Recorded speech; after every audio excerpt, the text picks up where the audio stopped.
요즘처럼 지정학적 불안정성이 크고 인플레이션이 계속되는 시기에는요, 금이 그냥 안전자산이 아니라 뭐랄까, 강력한 전술 자산이 될 수 있습니다. 그래서 오늘 이 금을 가지고 어떻게 내 포트폴리오를 지키고 또 수익까지 극대화할 수 있는지 진짜 전문가들이 쓰는 실전 전략을 하나하나 뜯어보려고 합니다. 운스당 3,000달러. 네, 지금 이런 대담한 예측까지 나오고 있습니다. 이게 그냥 허황된 소리가 아니고요. 끈질기게 잡히지 않는 인플레이션, 그리고 계속 고조되는 지정학적 긴장감, 이런 것들 때문에 나오는 전망이거든요.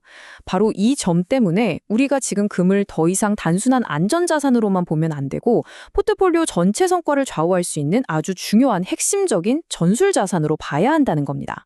자, 그럼 이 전략을 쓰려면 우리에게 지도가 하나 필요하겠죠? 그게 바로 이겁니다. 코스톨라니의 달걀이라고 불리는 아주 고전적인 투자 모델인데요.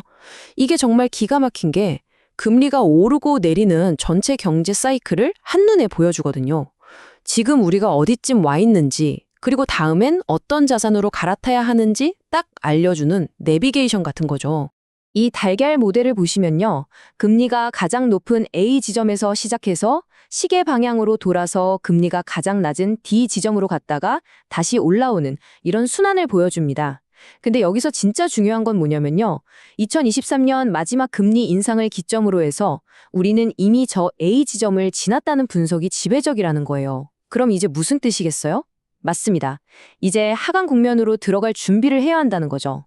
자, 이제 이 전체 전략을 움직이는 엔진, 핵심 동력에 대해서 이야기해 볼게요. 바로 실질금리라는 개념입니다. 뭐 복잡하게 생각할 거 없고요. 그냥 명목금리에서 물가 상승률, 즉 인플레이션을 뺀 값이에요. 근데 이게 왜 그렇게 중요하냐고요? 이 숫자 하나가 금 가격의 방향을 결정하는 거의 유일하고 가장 강력한 동력이기 때문입니다. 정말이에요. 그래서 핵심 원칙은 정말 간단합니다. 실질 금리가 내려갈 것 같으면 금을 사는 거고요. 올라갈 것 같으면 피하는 겁니다. 왜냐? 한번 생각해 보세요. 금은 이자를 한 푼도 안 주잖아요. 그런데 은행 예금이나 채권 이자, 즉 실질 금리가 막 올라가요. 그럼 당연히 금의 매력이 떨어질 수밖에 없는 거죠. 아주 상식적인 이야기입니다. 네, 원칙은 알겠습니다. 근데 이걸 실제 투자에 어떻게 써먹냐? 이게 중요하겠죠. 지금부터 코스톨라니 달걀에 A에서 D, 그리고 E로 가는 여정을 따라가면서 실제 운용되고 있는 포트폴리오 사례를 가지고 아주 구체적인 실전 매매 전략을 한번 짚어보겠습니다. 이 사례를 한번 보시죠. 이 투자자는 금리 고점, 그러니까 A 지점이 다가오던 2023년 초부터 아주 전략적으로 금을 사모으기 시작했습니다. 가격이 지지부진하게 옆으로 갈 때 오히려 꾸준히 비중을 늘린 거예요. 그래서 본격적인 금리 하락 사이클이 시작되기도 전에 이미 아주 유리한 고지를 점령한 거죠. 이게 바로 인내심 있는 축적 단계의 정석이라고 할 수 있습니다. 자, 그렇게 원칙에 따라서 꾸준히 모은 결과가 바로 이겁니다. 현재 이 포트폴리오에서 금이 차지하는 비중이 무려 25%에 달해요. 이건 정말 상당한 비중이죠. 다가올 금리 인하 국면을 대비해서 미국 주식이나 국채 비중을 조절해가면서 만들어낸 아주 전술적인 자산 배분이라고 볼 수 있습니다. 그리고 그 결과가 어땠을까요? 네, 이 금 포지션에서만 벌써 40%가 넘는 수익률을 기록하고 있습니다. 이게 바로 타이밍의 힘을 제대로 보여주는 거죠. 자, 이 전략은 크게 세 단계로 진행됩니다. 첫 번째, A에서 B 구간.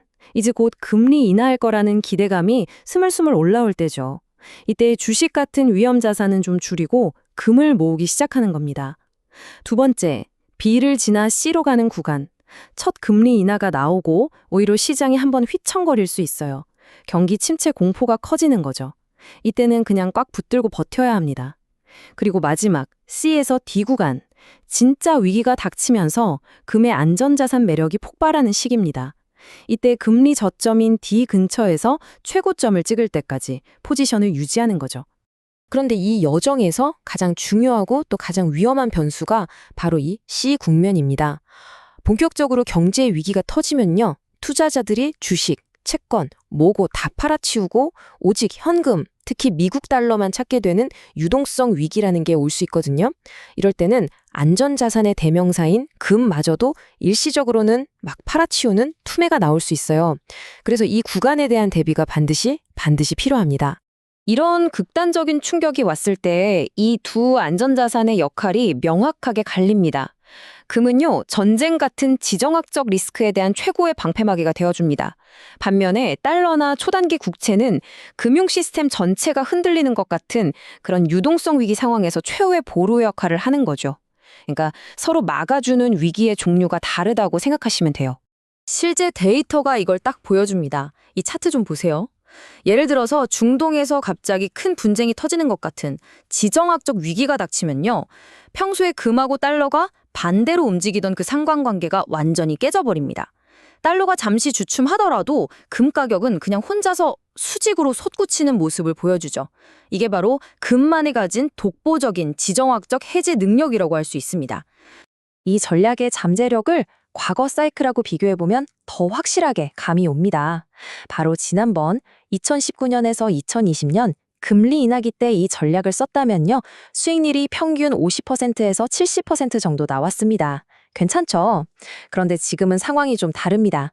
현재 거시경제 환경을 감안하면 목표가인 온스당 2,800달러에서 3,000달러를 달성할 경우 무려 80%에 달하는 수익률까지도 기대해 볼 수 있다는 분석이 나오고 있습니다. 훨씬 더 높은 잠재력을 가지고 있는 거죠. 그리고 특히 좀 더 숙련된 투자자분들이라면 가격이 고점에 가까워질수록 변동성이 엄청나게 커질 거거든요.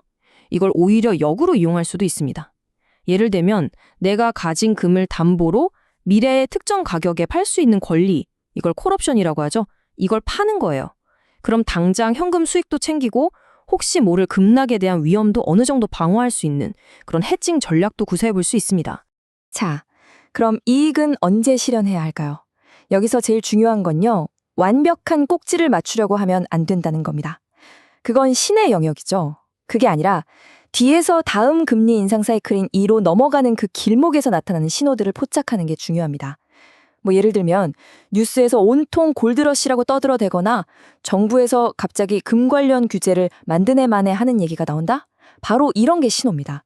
이럴 때 감정은 싹 빼고 기계적으로 분할 매도를 시작하는 원칙을 지피는 게 핵심입니다. 자, 그럼 지금까지 나온 이야기들을 전부 모아서 여러분이 지금 당장 포트폴리오에 적용해 볼 수 있는 구체적인 실행 계획으로 한번 정리해 보겠습니다.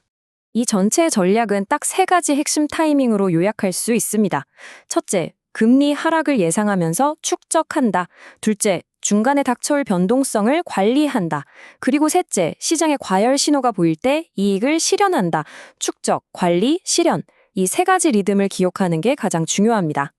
그래서 오늘 이 내용을 들으시고 나서 가장 먼저 하셔야 할 일은요. 바로 여러분의 포트폴리오를 딱 열어놓고 이 간단한 질문 하나를 스스로에게 던져보는 겁니다. 그리고 이 모든 분석은 우리에게 마지막으로 이런 질문 하나를 던져줍니다. 만약 지금처럼 인플레이션이 계속 끈질기게 이어진다면 이게 과거와는 다른 환경이라면 말이죠. 이번 금의 상승 사이클은 과거보다 훨씬 더 길고 더 강력하게 나타나지 않을까요? 그리고 그 과정에서 우리는 또 어떤 새로운 기회를 발견하게 될까요?